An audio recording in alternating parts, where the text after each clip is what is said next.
Alright guys, good morning. Stop over here at Shell of Asia. You know, may ZH2 din nata dun. Unat-unat lang muna.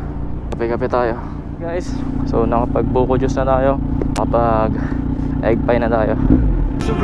Bakit may music? Oh, dami talaga sila. Solo ride muna ako ngayon mga par. Talagang gano'n ang life.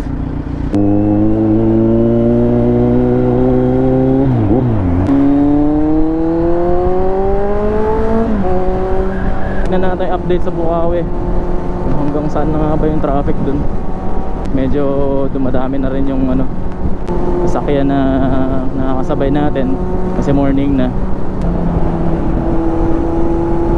Grabe naman yun, sir. Okay, gaano kaya ka-traffic dito sa Bukawi? Putik na yan. Laking ipis nun ah. Bangga sa helmet ko ah. Okay, very wide.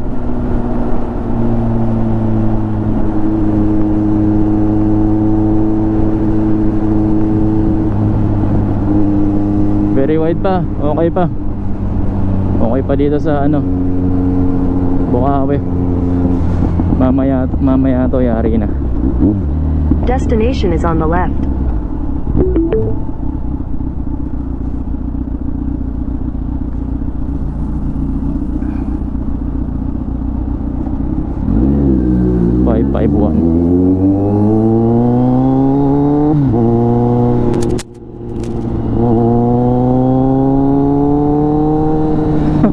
Babae.